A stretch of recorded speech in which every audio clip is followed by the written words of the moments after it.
በዚህ ታሪክ ውስጥ ያለው የዝሙት መንፈስ አደገኛ መንፈስ ነው። ፍሬዘሩ የተቀጠቀጠ ወይም የተቆረጠ ወደ እግዚአብሔር ጉባኤ አይግባ። ሰላምታዬ ይድረሳችሁ ውድ ቤተሰቦቼ፣ እንደምናመሻችሁ እንደምንስከይሳ ደረሳችሁ። እግዚአብሔር አምላካችን ከሁላችን ጋር ይሁን። ውድ ቤተሰቦቼ ዛሬም በአዲስ ቪዲዮ ተገናኝተናል። የሚያነቁ የሚያበረታቱ መንፈሳዊነታችንን ከፍ የሚያደርጉ ትምህርቶችን ቪዲዮዎችን አዘጋጅቻለሁ። ለዚህ ቤት ለዚህ ቻናል አዲስ ሆናችሁ ቻናሉን ሰብስክራይብ አድርጋችሁ ጀምሩ። ቪዲዮን ላይክ እያደረጋችሁ ለብዙ ሰዎች ተደራሽ እንዲሆን በማድረግ እንጀምር። ወደ ቪዲዮአችን በቀጥታ እንሄዳለን።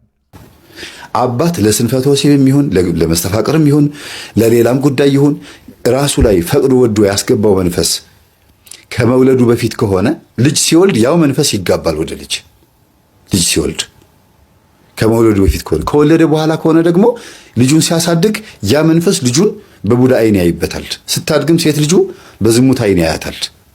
ይሄን እንዳትጠራጠሩ፣ በጣም ብዙ ቤት ውስጥ ያጋጠመኝ ነገር ነው። ስለዚህ ተጠንቀቁ።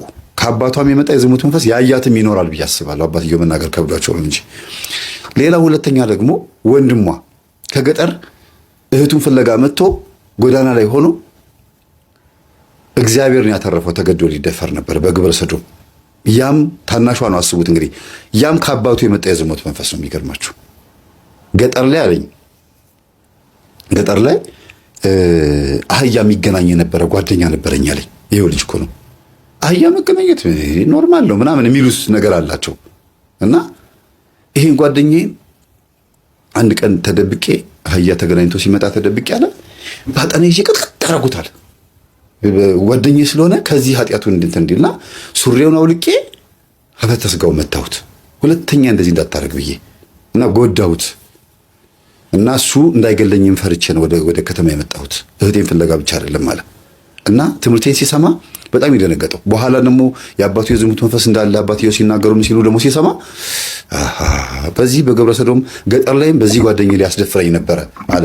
ለምን ያኔ ጓደኛው ራሱ አቅፎት ይተኛል፣ ይላፋሉ ብያሉ። ለካ እንዲህ አይነት የዝሙት መንፈስ የእንስሳ የመገናኘት እንግዲህ እንስሳ የሚገናኙ ሰዎች የግብረ ሰዶም የዝሙት መንፈስ ነው ያለባቸው አይደለም።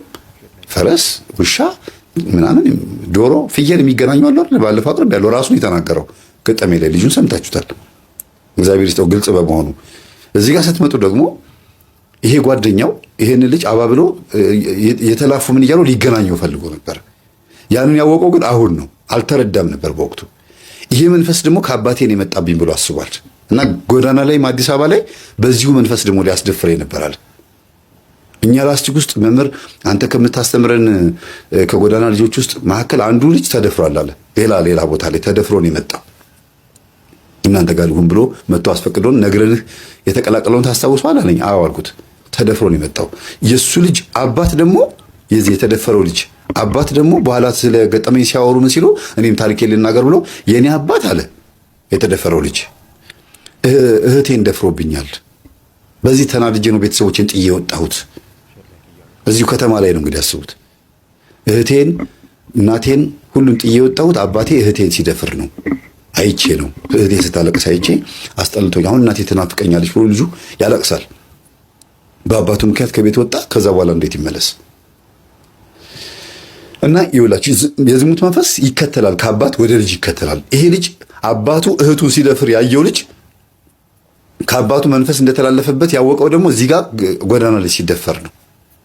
እኔ ጎዳና ላይ የተደፈርኩት አለ አባቴ ከአባቴ የመጣ የዝሙት መንፈስ ነው ያለው።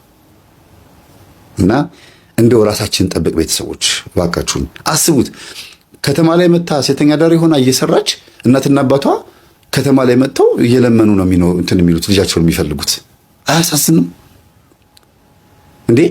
እኔ አስታውሳለሁ አንዲት ልጅ ለእናትና ለአባቷ እናትና አባቷ መሆናቸውን ሳታቅ ሲለምኑ እንደዚህ ቦርሳ ከፍታ ሰጠቻቸው፣ ቀና ብላ ሳታያቸው። እነሱ ግን አወቋት። የኔ ልጅ አንቺ ነሽ እንዲህ አሏት። ግን ጥሩ ሁኔታ ላይ ሆና ነው ያገኟት። አግብታ ምናምን ወልዳ ልጆች አንዱ ልጅ በዚህ ይዛ ምናምን ነው ያገኟትና ከዛ ልጅ ሆና ስለመጣች እነሱ ግን አወቋት። የሚገርማችሁ ስታድግ ማንን ትመስላለች? እናቷን። የኔ ልጅ ልጄ ነሽ አሏት። እንዴ ማን ናቸው አለቻቸው። እንግዲህ የእግዚአብሔር ነገር እኔ እናትና አባትሽ እገሊት አይደለሽ አሏት። አዎ እኔ እናትና አባትሽ እኮ ነን አሏት። እንዴ እናትና አባቴን አገኘኋቸው ብላ ተነስታ ደግሞ ለእኔ ቢጤ ሳንቲም ስስጥ እኮ ነው ያገኟት። እነሱ ከገጠር መጥተው እዚህ ሲለምኑን ያገኘቻቸው ቤተክርስቲያን ውስጥ ታቦት ቆሞ እትቡ በሰላም እስኪባል ታቦት ገብቶ ህዝቡ እስኪሰናበት ድረስ የሚለምኑ የኔ ቢጤዎች ሆኖ ነው ያገኘቻቸው። ግን ለዚህ ሁሉ የሚያንከራትታት የነበረው እናትና አባቷን ያንከራትታቸው ደግሞ የጨሌው መንፈስ ነው። ቤት ውስጥ ያለው የሚካደመው መንፈስ ነው። ተንከራተትን ያሉት። በኋላ እሷ ደግሞ የኛን ትምህርት የምታዳምጥ ሆና ልጅቷ ያገኘቻቸው እናቷን የኔ ተማሪ ሆና ነው ያገኘቻቸውና መምህር እናትና አባቴን እኮ የኔ ቢጤ ሆኖ አገኘኋቸው አለችኝ። በይ እንግዲህ ጸበሉ ሰጃቸው መቼም እነሱ ጋር ችግር አይጠፋም፣ እንደዚህ እንዲንከራተቱ የሚያደርጋቸው እሱ ነው ማን ብዬ ስላት ጊዜ ሕፃን ሆኜ ስለወጣሁ አላውቃቸውም፣ እነሱ ግን አወቁኝ አለች። እናቴን ስለምመስል አወቁኝ፣ በመልክ አወቁኝ አለች። አይገርም? የእግዚአብሔር ነገር ቁጭ እናቷን የምትመስለው ደግሞ እሷ ግን እናቷን አንቺን እመስላለሁ አላለችም። ለምን? ተጎሳቁለዋል፣ ምን ብለዋል። አባትየው ግን የእናትየዋን የልጅነት መልክ ስለሚያውቁ ልጃቸውን ሲያዋት የልጅነት መልካቸው ትዝ አላቸው። የሚስቴ የልጅነት መልኳ አንቺን የምትመስለው ነው ያሉት። እና ወደ ቤት አምጥታ እየሰገዱ እየጸለዩ ጸበል እየወሰደች ስትቀጠቅጥ ምን ስትል እኔ የጨሌ መንፈስ ነኝ እያለ እየዞረ እያጓራ ልጇን አስነጠቅኳት፣ አንከራተትኳቸው። እሷ ከተወለደች በኋላ የተወለዱ ሌሎች ልጆችም 2 ወንድሞቿ ሞተዋል። ይሄን ሁሉ የገደልኩት እኔ ነኝ እያለ ዛሩ ተነሳ እና በኋላ ላይ ስታጠና እናትና አባቷን ስጠይቃቸው አባቷ እናቷን እንዴት ይደበድብ እንደነበር እንዴት ይጣሉ እንደነበር ስታይ ቀጥታ አሁን ደግሞ ባሏ እሷን እንዴት እንደሚደበድባት አሁን ትዳር ላይ ሆና እሷም ጾም ጸላይ ሰጋጅ ናት። ቆራቢ ብቻ አይደለችም። ለምን መቼም የኔን ትምህርት የሚያዳምጡ የኛን ትምህርት የሚያዳምጡ ሚስቶች ባላቸው ካልቆረበ አይቆርቡም፣ አስቸጋሪ ነው አይደለም? እና ባሏ እስኪለወጥላት ነበር የምትጠብቀው። አሁን ግን የእናትና የአባቷ መንፈስ እየቀጠቀጠች ባሏ እያየ ገርሞት ከገጠር መጥተው አግኝተሻቸው እንደገና እየቀጠቀጠች መንፈስ ያስሽን ያሁን ማን ንስሐ እገባለሁ አላት።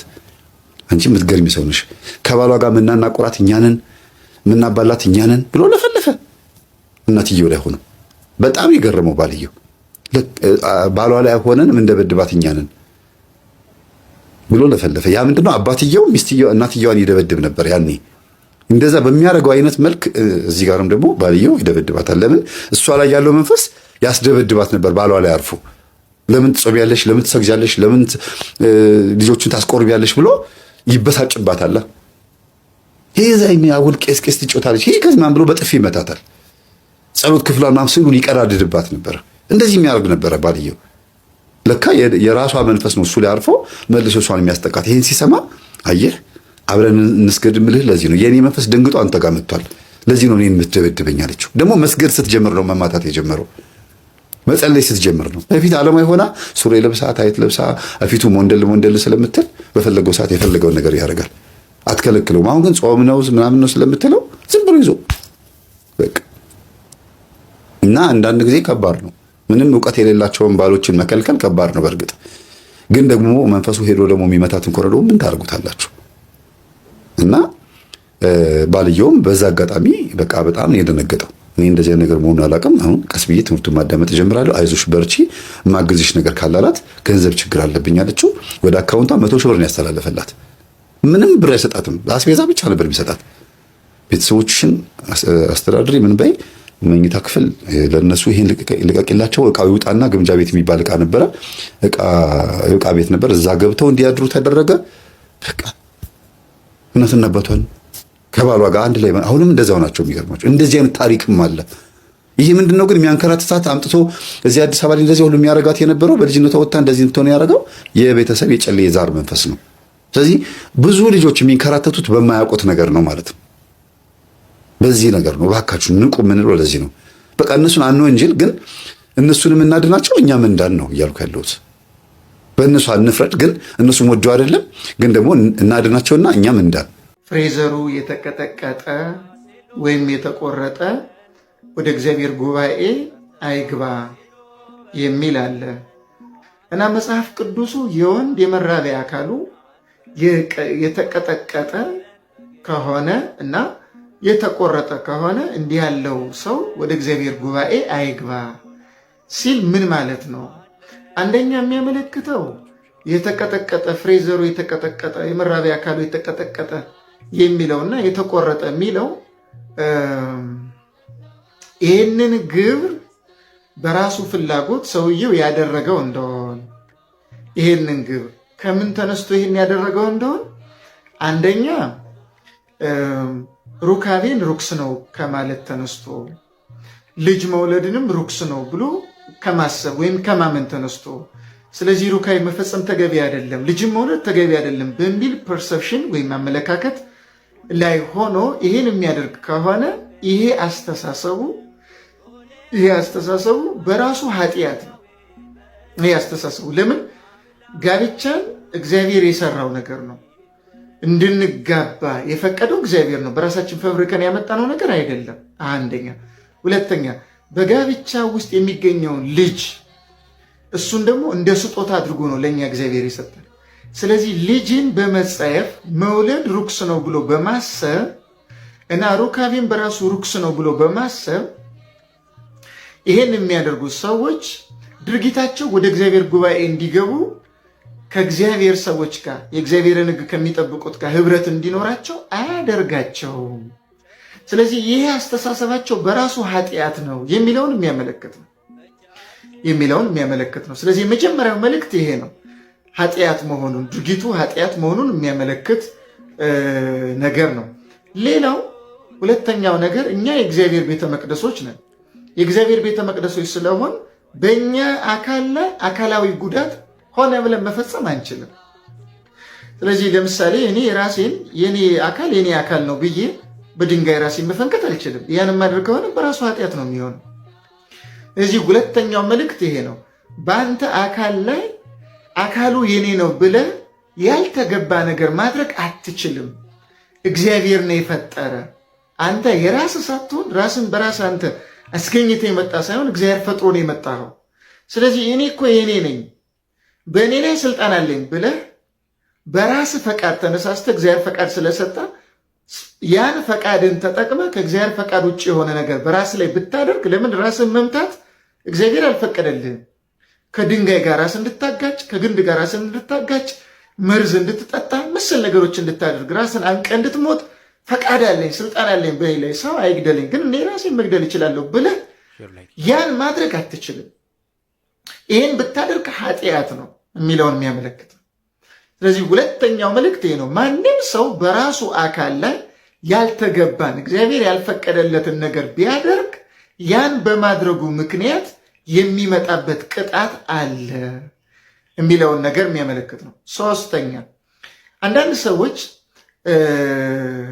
የመራቢያ አካላቸውን ወንዶች ማለት ነው በመቁረጣቸውና በመቀጥቀጣቸው ምክንያት ፍልስፍና እውቀትና ጥበብ የሚገለጥላቸው መስሎ የሚታያቸው አሉ። ስለዚህ እንዲህ ብለው ፍልስፍናና እውቀት ጥበብን አገኛለሁ፣ ይሄን ለማግኘት ደግሞ ይሄ እንዲህ መሆን አለበት ብለው እነሱ ባሰቡት አስተሳሰብ ውስጥ ሆነው እግዚአብሔር የሰራውን ተፈጥሯዊ አካል የሚጎዱ ከሆነ በእርግጥም ጥበብ አገኛለሁ ብለው ወደ ድንቁርና የሚሄዱ መሆናቸውን ረስተዋል ማለት ነው። ስለዚህ ይሄ አስተሳሰባቸው የተነቀፈና ወደ እግዚአብሔር ማህበር እንዳይገቡ የሚያደርጋቸው እና መጽሐፍ ቅዱሱ የሚለው እንደዚህ አይነት ጥበብን አገኛለሁ፣ ፍልስፍናን አገኛለሁ፣ እራቀቃለሁ፣ ብዙ እውቀት አገኛለሁ ምናምን ብለው ይሄ የሚያደርጉ ሰዎች ስላሉ ይሄ አነጋገራችሁና ድርጊታችሁ አስተሳሰባችሁ ትክክል አይደለም ብሎ ያን ለማውገዝ ነው። ፍሬዘሩን የቀጠቀጠ ወይም የቆረጠ በዚህ ምክንያት እንዲህ ያደረገ ሰው ወደ እግዚአብሔር ጉባኤ አይጠራ ያለው። በሌላ መንገድ ደግሞ በእኛ እንግዲህ በታሪክ እንደሚታወቀው አንድ የእስክንድርያ ሊቅ ኦሪገን ተብሎ የሚጠራው ይህን እንደፈጸመ ይነገርለታል። የመጽሐፍ ቅዱስን ደረቅ ንባብ ወስዶ ማለት ነው። እና ይህም በማድረጉ ምክንያት ደግሞ ተኮንኗል፣ ተገቢ ስላልሆነ ማለት ነው። ስለዚህ አንድ ሰው ለምሳሌ ከሴቶች ላለመድረስ ብሎ እነርሱን በሚያይበት ጊዜ በጣም ስሜት የሚያስቸግረው ስለሆነ ይህንን ለመገላገል ብሎ እግዚአብሔር የፈጠረውን ተፈጥሯዊ አካል መቁረጥ አይችልም። ይህን ለመከላከል ብሎ ያን ለመከላከል መትጋትና መጋደል አለበት እንጂ ያ ተጋድሎ እንዲቀርለት ብቻ ብሎ ይህን የሚያደርግ ሰው የተወገዘ ነው፣ ድርጊቱ የተወገዘ ነው፣ ያስነቅፈዋል ማለት ነው። ወደ እግዚአብሔር ጉባኤ አይግባ የሚለው እንደዚህ አይነት ግብር የሚፈጽሙ ሰዎችን ነው። ገድለ አዳም እንደሚናገረው የመጀመሪያው በያሬድ ጊዜ እነዚህ ኔፌልም የሚባሉት ሰዎች የተገኙበት ምክንያት ወይም ደግሞ ራአይት የሚባሉት ረጃጅሞች ሰዎች የተገኙበት ምክንያት በንጽህናቸው የመላእክትን ደረጃ ደርሰው የነበሩ ከመላእክት ማዕረግ ደርሰው የነበሩ የእግዚአብሔር ልጆች ተብለው የተጠሩ እነሱ ወደ ምድር ሲወርዱ ነው። ያሬድ ማለት መውረድ ማለት ነው ትርጉሙ። እና በያሬድ ጊዜ ነው የወረዱት። በያሬድ ጊዜ ምላችሁ በብሉይ ኪዳን ነው፣ በዚህኛው ያሬድ አይደለም ምላችሁ። እና ሲወርዱ ምን እንዳዩ ታውቃላችሁ? የቃየል ልጆች ይላል ገድለ አዳም ሲናገር፣ የቃየል ልጆች በደብረ ቅዱስ ትይዩ ሜዳው ላይ በግልጽ ዝሙት ይፈጽሙ ነበር። እነሱ እንዲያዩዋቸው፣ የተራራው ጫፍ ላይ ሆነው እንዲያዩዋቸው ይዘፍኑ ነበር፣ ይደንሱ ነበር። የተለያዩ የሙዚቃ መሳሪያዎችን ተጠቅመው የተለያየ አይነት ትርኢት፣ ድራማ፣ ፊልም ያሳዩዋቸው ነበር። ለመቶ ዓመት የተራራው ጫፍ ላይ ሆነው የቃየል ልጆች በምድር ላይ ያደርጉት የነበረውን በሜዳ ላይ ያደርጉት የነበረውን ይመለከቱ ነበርና ከዚያ ግን አንድ ቀን እንዲህ አይነት ሐሳብ በአይምሯቸው መጣ። ለምን ወርደን አይተናቸው አንመለስም አሉ። ለምን ወርደን አይተን አንመጣም? ብዙ ሰው እንደዛ እያለ ነው የሚከስረው፣ ወድቆ የሚቀረው። በጣም ብዙዎቻችን እስኪ ይሄኛውን እንየው፣ እስኪ እንሞክረው፣ ዝም ብሎ ለሙከራ ብቻ እስኪ እንደዛ ብሎ ቀልጦ የሚቀር ብዙ ሰው ነው። ማንም ሰው ፈልጎ ሱሰኛ አይሆንም። ማንም ሰው ፈልጎ አጫስ አይሆንም። ማንም ሰው ፈልጎ ሰካራም አይሆንም። ማንም ሰው እንኳን አይደለም መጀመሪያ ይቅርና የሚሰክረው ሰው ወደ መጠጥ ቤት ሲገባ 1-2 ብዬ ነው የምወጣ ብሎ ነው የሚገባው። ገብቶ 18ቱን 20ውን ጠጥቶ ይወጣል። ራሱን ረስቶ ይወጣል። በጣም ብዙ ነገሮች የምናያቸው በልማድ አእምሯችን ውስጥ ኖርማል ይሆኑና እኛን ወደ አዘቅት ይጨምሩናል። በዚህ ምክንያት ብዙ ሰው ወድቋል። ከዛ በጣም የሚያሳዝነው ለአባታቸው ለያሬድ ሲያማክሩት አለቀሰ ይላል። ልጆቼ መውጣት እንደ መውረድ ቀላል አይደለም። ከወረዳችሁ በኋላ መውጣት አትችሉም አላቸው። ወረዱ፣ አዩአቸው። የቃየል ልጆች ያምራሉ፣ ሴቶቹ ቆንጆዎች ናቸው፣ አለባበሳቸው ያምራል፣ ቁመናቸው ያምራል። ለምን አንዳንድ ከነሱ ጋር አንተኛምና ከዛ ተመልሰን ወደ ተራራው ነው አንወጣም አሉ። መረጡ፣ ለየራሳቸው ሴቶችን ወሰዱ፣ ተኙ። ከዚያ በኋላ ግን ወደ ተራራው ጫፍ ለመውጣት አልቻሉም። ተራራው ዙሪያውን በእሳት ተከቧል። መውጣት እንደ መውረድ ቀላል አይደለም። ብዙ የወረድንባቸው ኃጢአቶች አሉ። ብዙ የዘቀጥንባቸው ኃጢአቶች አሉ። መመለስ እስኪያቅተን ድረስ፣ ለንስሐ አባት መናገር እስክናፍር ድረስ፣ ለራሳችን እንኳን ስንነግረው ራሳችንን እስክንጠላ ድረስ አንዳንዶቻችን ለንስሐ አባታችን እንኳን ተናግረን ቀኖናችንን ጨርሰን እግዚአብሔር ይፍታ ተብለን መልሰን ያንን አስበን እንደገና ራሳችንን ይቅር እስከማንል ድረስ የወደቅንባቸው ብዙ ጉድጓዶች አሉ፣ ብዙ ኃጢአቶች አሉ። እሱ ነው ሱስ የሚባለው፣ እሱ ነው ክፉ ልማድ የሚባለው። ኃጢአት የማይመስሉ ነገር ግን በየዕለቱ የምናደርጋቸው 6 ኃጢአቶችን ልንገራችሁ። ሰላም ውድ ኦርቶዶክሳውያን፣ ቪዲዮ ለሌሎች እንዲደርስ ሼር፣ ኮፒ ሊንክ እና ሪፖስት በማድረግ ይጀምሩ። የመጀመሪያው ሐሜት ነው። ብዙዎቻችን ሐሜትን እንደ ቀልድ የምንመለከተው 2-3 ሆነን በምንገናኝበት ጊዜ ሌላውን ከኛ ጋር የሌለውን ሰው ስሙን መልካም ባልሆነ መንገድ ማንሳት። ይህም አባቶቻችን ምን ይሉታል? የሰውን ስጋና ደም እንደ መብላት ነው ይላሉ። መጽሐፍ ቅዱስም በዚህ በአንደኛ ጴጥሮስ ምዕራፍ 2 ከቁጥር 1 ላይ ምን ይላል? እንግዲህ ክፋትንም፣ ተንኮልንም፣ ግብዝነትንም፣ ቅንዓትንም፣ ሐሜትንም ሁሉ አስወግዱ ይላል። ሐሜት ከኛ ሊወገድ ይገባል። ሁለተኛው ማጉረምረም ነው። ባገኙት ነገር እግዚአብሔርን አለማመስገን ማጉረምረም ተብሎ ይጠራል። ስለዚህ ቢኖረንም ባይኖረንም እግዚአብሔር ቢሰጠንም ባይሰጠንም ባይደርግልንም ልናጉረመርም አይገባም። መጽሐፍ ቅዱስ እንዲህ ይላል። በዚህ በያዕቆብ 5 ከቁጥር 9 ላይ ስናነበው እንዳይፈረድባችሁ እርስ በርስ አታጉረምርሙ ፈራጅ በደጅ ቆሟልና ብሎ እርስ በርስ ማጉረምረም በሰውም ላይ ሆነ በእግዚአብሔር ላይ ማጉረምረም እንደማይገባ ይነግረናል። ሶስተኛው ቁጣ ነው። ቁጣን እንግዲህ ከመስደብና ነፍስን ከመግደል የሚያደርስ የመጀመሪያ መሰረት ነው ይላሉ አባቶች። መጽሐፍ ቅዱስም ቅዱስ ጳውሎስ በኤፌሶን መልእክቱ ምዕራፍ 4 ከቁጥር 31 ላይ ስናነበው መራርነት፣ ንዴት፣ ቁጣ ከእናንተ ዘንድ ይወገድ ብሎ ሲናገር እንመለከተዋለን። ስለዚህ ብዙዎቻችን ኃጢአት ሳይመስለን በትንሽ በትልቁም እንቆጣለን። ቁጣ ግን ኃጢአት እንደሆነ መጽሐፍ ቅዱስ መዝግቦልን እናገኛለን። አራተኛው መዋሸት ነው። ያልሆነውን ያልተደረገውን ነገር እንደተደረገ እንደተከናወነ አድርጎ ማውራት ውሸት ይባላል። ስለዚህ ያልተደረገውን እንደተደረገ ያልሆነውን እንደሆነ አድርጎ ማቅረብ መዋሸት ነው። ስለዚህ ከእግዚአብሔር ሕግጋት አንዱም ደግሞ መዋሸት እንደሌለብን፣ ሐሰት መናገር እንደሌለብን የሚነግረን ነው። ቅዱስ ጳውሎስ በዚህ በቆስላይ መልእክቱ ምዕራፍ 3 ከቁጥር 9 ላይ ምን ይላል? እርስ በርሳችሁ ውሸትን አትነጋገሩ ብሎ ሲናገር እንመለከተዋለን። ስለዚህ ውሸት ብዙዎቻችን የለመደብን በቀላሉ የምንናገረው እግዚአብሔርን የሚያሳዝን ኃጢአት መሆኑን ልናውቅ ይገባል። አምስተኛው ስድብ ነው። ስድብ የአቅመ ደካሞች ዱላ ብለው አባቶች ይጠሩታል። ስድብ የሚሰደበውን ሰው ሳይሆን ተሳዳቢውን የሚያረክስ መሆኑን ደግሞ ልናውቅ ይገባል። ደግሞም የተጠላም ኃጢአትም ነው። መጽሐፍ ቅዱስ በማቴዎስ ወንጌል ምዕራፍ 15 ከቁጥር 19 ላይ ስናነበው ከልብ ክፉ ሐሳብ፣ መግደል፣ ምንዝርነት፣ መስረቅ፣ በውሸት መመስከር፣ ስድብም ደግሞ ይወጣል በማለት ስድብ ከልብ የሚወጣ እንደሆነ ይነግረናል ማለት ነው። ስለዚህ አንዳንድ ሰው ከተሳደበ በኋላ እኔ አፌ ነው እንጂ እኮ በውስጤ የለም ይላል። ነገር ግን ስድብ ከልብ የሚወጣ እንደሆነ መጽሐፍ ቅዱስ መዝግቦልን እናገኛለን። ሰው ከልቡ የተረፈውን ነው ወደ አፉ ሊያወጣ የሚችለውና ስድብ ከአፋችን እንዳይወጣ ኃጢአት ነውና ልንጠነቀቅ የሚገባው ነው። ስድስተኛውና የመጨረሻው መራገም ነው። ይህንንም አባቶች ምን ይሉታል? አቅም ሲያንስ ወደ ላይ የሚወረወር የሰነፎች ቀስት ነው ብለው ይጠሩታል። መራገምም እንደዚሁ ኃጢአት የማይመስለን ነገር ግን ኃጢአት የሆነ ነገር ነው። ቅዱስ ጳውሎስ በሮሜ መልእክቱ ምዕራፍ 12 ከቁጥር 14 ላይ የሚያሳድዷችሁን መርቁ እንጂ አትራገሙ ብሎ ሲናገር እንመለከተዋለን። ስለዚህ ክርስቲያን የሚመርቅ ነው እንጂ የሚራገም አይደለም።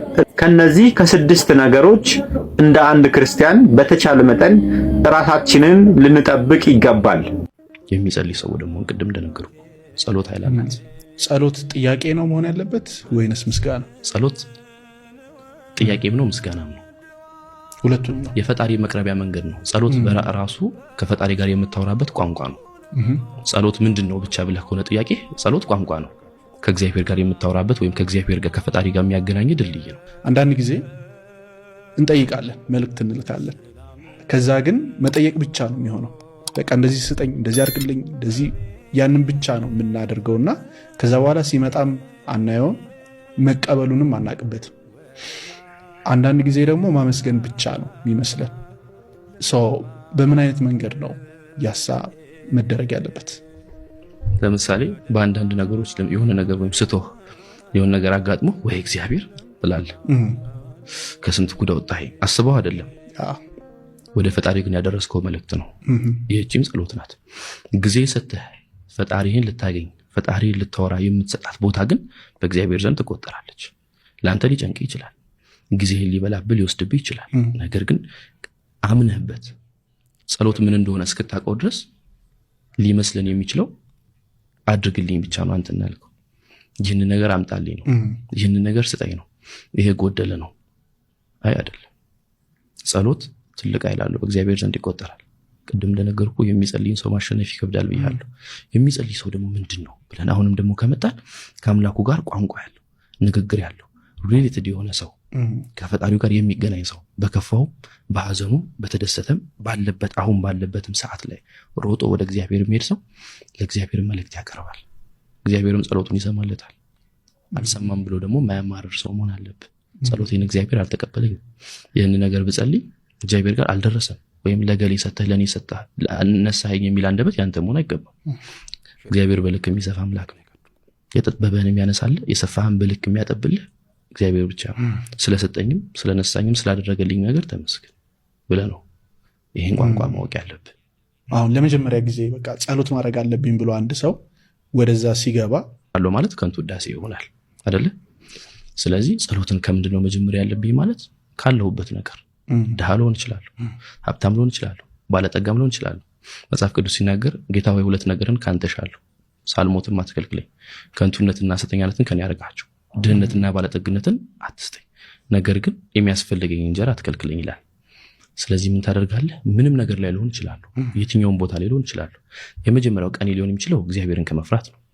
እግዚአብሔር የማይገኝበት ቦታ ባለመገኘት ነው። እግዚአብሔር እዚህ ጋር ሰውን ብጠራው ወይ ሙዚቃ ቤት ገብቼ ወይ የሆነ ቦታ ብቻ እግዚአብሔር ብል ይሄ ቦታው አይደለም ሊል ይችላል ሰው አይደለ? ግን እንደዛ ሳይሆን እግዚአብሔር የማይገኝበት ቦታ ላይ ስሙ ላይ ከብር የሚችልበት ቦታ ላይ ባለመገኘት ነው። እግዚአብሔር እንደተናገረው አትፍራ አይደለ የሚለው። ስለዚህ የማልፈራው ምንድነው? መፍራት ያለብኝ እግዚአብሔር ብቻ ነው። ለነገ ክፋቱ ይበቃዋል። ስለዚህ ቀኔን ምንድነው ላደርግ የምችለው? ስራ ልወጣ እችላለሁ፣ የሆነ ቦታ ልሄድ እችላለሁ፣ ምን ላደርግ እችላለሁ? ጎዳና ላይ ልተኛ እችላለሁ፣ መኝታ ቤት ልታደር እችላለሁ። ጸሎት ማለት ለፈጣሪ የምታደርሳት ትንሿ ምስጋና አይደለች? ከፈጣሪ ጋር የምትነጋገርበት መንገድ አይደለች? ካለሁበት ነገር ለእግዚአብሔር መልእክት አደርሾታለሁ። ምንድነው ብለህ ብትጠይቀኝ፣ ለምሳሌ ጸሎት እንደያንዳንዳችን ስለሚለያይ ሰላማው ላይ የዕለት ጸሎት ሊሆን የሚችለው ከእግዚአብሔር ጋር የምገናኝባት ትንሿ ነገር ነው መሆን ያለባት። ግዴታ ብዙ ነገሮችን ማካተት አይጠበቅብን። አንዳንዴ ምን ይሆናል? ፈተናዎች ይበዙብሃል፣ ችግሮች ይበዙብሃል ምናምንና መጸለይ እንዳለብህ ውስጥ ይነግርሃል። ግን ከየት መጀመር እንዳለብህ አንዳንዴ ላታውቀው ትችላለህ። ከየት ነው የሚጀመረው? እግዚአብሔር በሁኔታዎች አይለካም አይደለ? በሁኔታዎች አይለካንም። ላስተማሩን፣ ለመከሩን፣ ለገሰጹን ለወንድሞቻችን ለመምህሮቻችን በእውነት እግዚአብሔር አምላካችን ረጅም ዕድሜን ይስጥልን። እኛም ደግሞ በሰማነው ቃለ እግዚአብሔር ፍሬ እንድናፈራ እግዚአብሔር አምላካችን ሁላችንንም ያግዘን። ይህንን ቪዲዮ ለብዙ ሰዎች ተደራሽ እንዲሆን ሼር ማድረጋችሁን እንዳትረሱ። ይህንን ቻናል ማገዝ የምንችለው አንዱ በዚህ ነውና ሁላችንም ይህ ቪዲዮ ይህ ትምህርት ለብዙ ሰዎች ተደራሽ እንዲሆን ሼር ማድረጋችሁን እንዳትረሱ። እግዚአብሔር አምላካችን ከሁላችን ጋር ይሁን። በሀገር ውስጥም ከሀገር ውጭም ያላችሁ ኢትዮጵያውያን፣ ኤርትራውያን ቤተሰቦቼ በያላችሁበት ሰላም እግዚአብሔር ከሁላችሁ ጋር ይሁን እላለሁኝ። እንግዲህ ዛሬ በተመለከትነው በተማማርነው ቪዲዮ ብዙ ነገር ያገኘንበት ብዙ ነገር የተማርንበት ቪዲዮ ነው ብዬ ተስፋ አድርጋለሁኝ። በቀጣይም እንደዚሁ ደግሞ የሚያነቁ የሚያበረታቱ መንፈሳዊነታችንን ከፍ የሚያደርጉ ትምህርቶችን ቪዲዮዎችን ይዤላችሁ እስከምንገናኝ ድረስ የቅዱሳን አምላክ ከሁላችን ጋር ይሁን። የጻድቃን የሰማዕታቱ የቅዱሳኑ የአባቶቻችን የነቢያት የሐዋርያት ረድኤት በረከት በሁላችን ላይ ይደርብን። በእውነት የማምላክ የወላዲት አምላክ የቅድስት ድንግል ማርያም ቃል ኪዳኗ አማላጅነቷ ረድኤት በረከቷ በሁላችን ላይ ይደርብን። እግዚአብሔር አምላካችን ከሁላችን ጋር ይሁን። እንበርታ፣ እንጠንከር። ውድ ቤተሰቦቼ እርስ በርሳችን እንተሳሰብ፣ እንተጋገዝ።